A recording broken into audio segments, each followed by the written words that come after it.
अस्सलाम वालेकुम। औज़ु बिल्लाहि मिनश शैतानिर रजीम। बिस्मिल्लाहिर रहमानिर रहीम।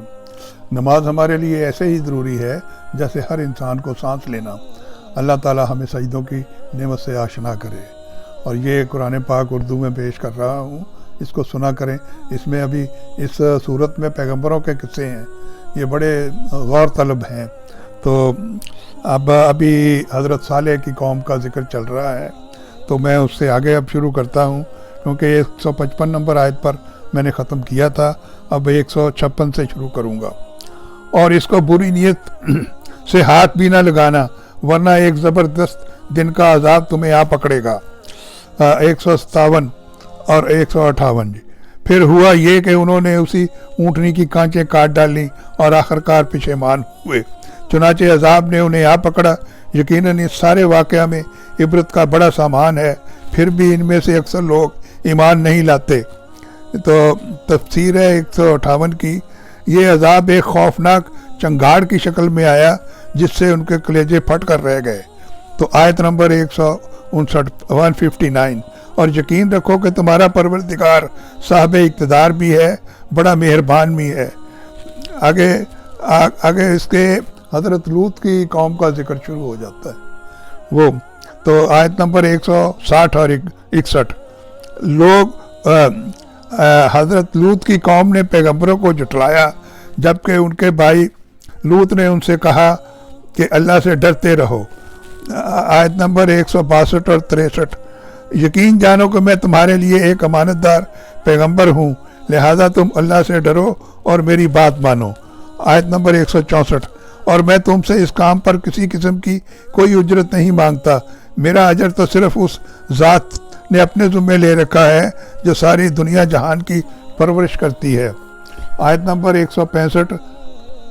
क्या दुनिया जहान के सारे लोगों में तुम हो जो मर्दों के पास जाते हो। आयत नंबर 166। और तुम्हारी बीवियां जो तुम्हारे रब ने तुम्हारे लिए पैदा की हैं, उनको छोड़े बैठे हो। हकीकत तो ये है कि तुम हद से बिल्कुल गुजरे हुए लोग हो। तफसीर इसकी ऐसे है 166 नंबर की। हज़रत लूत अलैहिस्सलाम जिस कौम की तरफ भेजे गए थे, उनके मर्द फितरत के ख़िलाफ़ मर्दों ही से अपनी जिनसी हवस पूरी करते थे। आयत नंबर 167 और 168। कहने लगे, लूत अगर तुम बाज ना आए तो तुम भी उन लोगों में शामिल हो जाओगे जिन्हें बस्ती से निकाल बाहर किया जाता है। लूत ने कहा, यकीन जानो मैं उन लोगों में से हूँ जो तुम्हारे इस काम से बिल्कुल बेजार हूँ। आयत नंबर 169। मेरे परवरदिगार, जो हरकतें ये लोग कर रहे हैं, मुझे और मेरे घर वालों को उनसे निजात दे दे। तो तफसीर इसकी ऐसी है कि यानी उस कुड़न से निजात दे दे जो इन लोगों को ऐसे घिनौने किरदार में मुलव्वस देखकर पैदा होती है, और उस अजाब से महफूज रख जो उनकी हरकतों की वजह से उन पर नाज़िल होने वाला है। आयत नंबर 170 और 71। चुनाचे हमने उनको और उनके घर वालों को निजात दी, सिवाय एक बुढ़िया के जो पीछे रहने वालों में शामिल रही। तो तफसीर है इसकी 171 की। और इससे मुराद हज़रत लूत अलैहिस्सलाम की बीवी है, जो ईमान लाने की बजाय अपनी बद किरदार कौम का साथ देती थी। जब अजाब आने से पहले हज़रत लूत अलैहिस्सलाम को शहर से बाहर निकलने का हुक्म हुआ, तो ये औरत अल्लाह ही के हुक्म से पीछे रह गई थी, और इस बस्ती वालों पर अजाब आया तो ये भी उसका शिकार हुई। तो आगे आयत नंबर 172, 73, 74, 75 जी। ये और उन पर एक ज़बरदस्त बारिश बरसा दी। गर्ज बहुत बुरी बारिश थी जो उन पर बरसी, जिन्हें पहले से डराया गया था। यकीनन इस सारे वाक़या में इबरत का बड़ा सामान है, फिर भी इनमें से अक्सर लोग ईमान नहीं लाते। यकीन रखो कि तुम्हारा परवरदिगार साहब इक़्तिदार भी है, बड़ा मेहरबान भी है। तो आगे आयत नंबर 176 से 179 तक। एक्का के बिशिंदे पैगंबरों को जुटलाया करते थे। ये अब हज़रत शुएब का जिक्र शुरू होता है। जबकि शुएब ने उनसे कहा, क्या तुम अल्लाह से डरते नहीं हो یقین جانو کہ میں تمہارے لیے ایک ایمانتدار پیغمبر ہوں، لہذا تم اللہ سے ڈرو اور میری بات مانو۔ تفسیر ہے اس کی 176 کی۔ ایکا اصل میں گھنے جنگل کو کہتے ہیں۔ حضرت شعیب علیہ السلام میں جس قوم کی طرف بھیجے گئے تھے وہ ایسے ہی گھنے جنگل کے پاس واقع تھی۔ بعض مفسرین نے اس بستی کا نام مدین کہا ہے، اور بعض کا کہنا ہے کہ یہ مدین کے علاوہ کوئی اور بستی تھی اور حضرت شعیب علیہ السلام اس کی طرف بھی بھیجے گئے تھے۔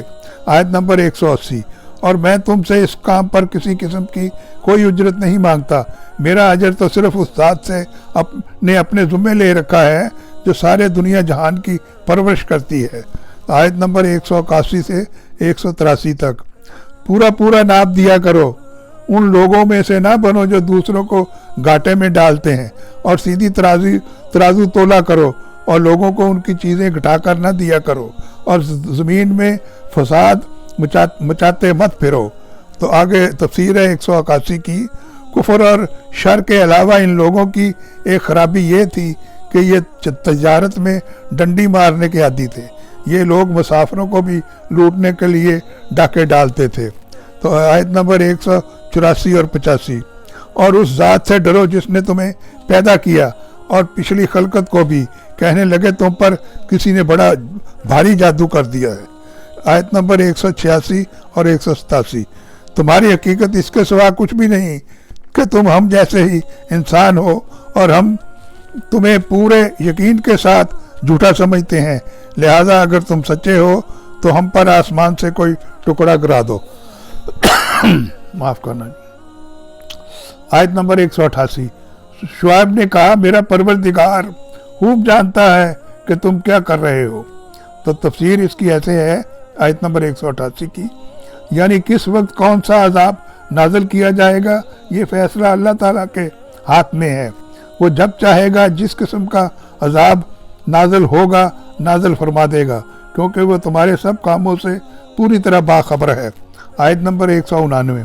غرض ان لوگوں نے شعیب کو جھٹلایا، یا جس کا نتیجہ یہ ہوا کہ انہیں صاحبان والے دن کے عذاب نے آ پکڑا، بے شک وہ ایک زبردست دن کا عذاب تھا۔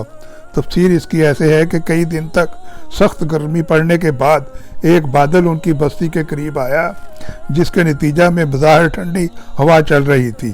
بستی کے لوگ اس بادل کے نیچے جمع ہو گئے تو اس بادل نے ان پر انگارے برسائے جس سے وہ سب ہلاک ہو گئے۔ اور آیت نمبر 190 اور 91۔ یقیناً ان سارے واقعہ میں عبرت کا بڑا سامان ہے، پھر بھی ان میں سے اکثر لوگ ایمان نہیں لاتے، اور یقین رکھو کہ تمہارا پروردگار صاحب اقتدار بھی ہے، بڑا مہربان بھی ہے۔ تو یہ یہاں ختم کرتا ہوں اس کو سنا ضرور کریں بھائی، اللہ آپ کا بھلا کرے، اللہ تعالیٰ آپ کو اس کا اجر